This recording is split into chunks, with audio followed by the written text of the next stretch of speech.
Today we're bringing you the review on this bad boy right here, the Nintendo Entertainment System. Now, your first thought is like, the games, like, how are the games? Well, let me tell you, it has a pretty decent library. I have a fair amount of NES games, but, I mean, it's not much, but I'm proud of it. But the games are really good because they had a lot of classics, like Super Mario Brothers, Zelda, and other games like in that realm.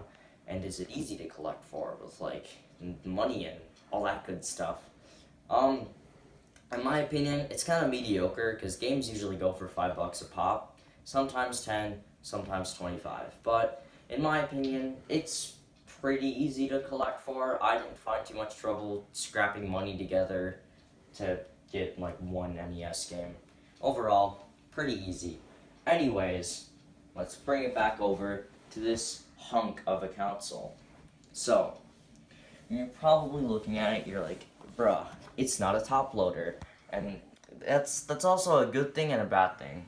It's a good thing because some top loaders, like the N64 or the Atari 7800, dust can collect in the little slots. But lucky for Nintendo, they have dust thingies, little hinges like doors, and all that good stuff. Yep. But the thing is with its cool, not top loader type beat. So it has this locking system, right? And this locking system hasn't aged very well. So here, let me quick grab a game to show you. All right, let's just get Duck Hunt. All right, so when I put a game in, I just hope I remember the correct way to put game in.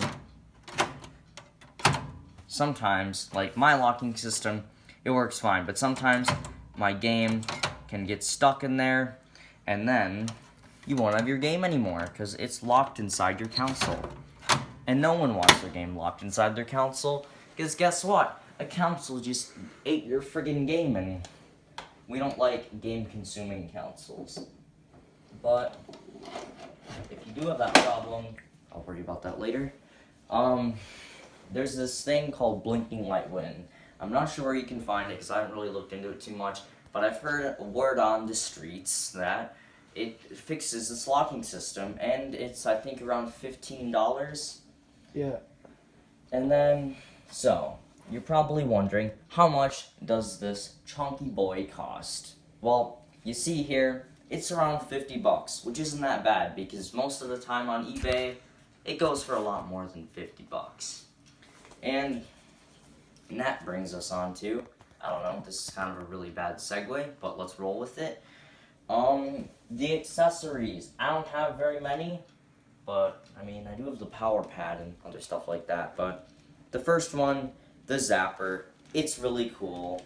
It works pretty well, but you only can use it on a CRT TV. I was lucky to have one lying around my house from back in the good old days, I guess. And then the thing is with this gun is you have to keep it parallel to the screen. Like if it's up like this, just like a little bit, it won't fire, and that could be a problem because most of the time when I'm playing Duck Hunt, I have to go like this to actually hit stuff, mostly because I suck at the game, and I can never seem to hold it parallel to the screen because I'm always like so immersed in shooting pixelated ducks, I forget to like, move like a claw or like a crane arm because like those things are always straight. But the zapper's pretty cool. $8 at Press Start Games. I got it for, I don't know. Zapper's cool, long story short.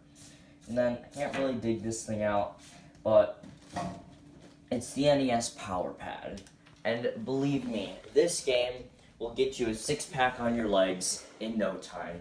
Because, man, when I played this, it was super fun. And honestly, you really had to work to win races. And I enjoyed that. But it's only compatible with, like, I don't know, a couple games. One game that I have that it's compatible with is World Class Track Meet. There was another version of this game released called Stadium Events, but that game's like $10,000, so that's definitely the reason why I don't have Stadium Events. But hey, World Class Track Meet, it's a fun freaking game, and I would totally recommend buying it for your first Power Pad game. But yeah, that honestly brings us to a close to this totally legit epic food review on the Nintendo Entertainment System. No, you're playing with power. Oh yeah.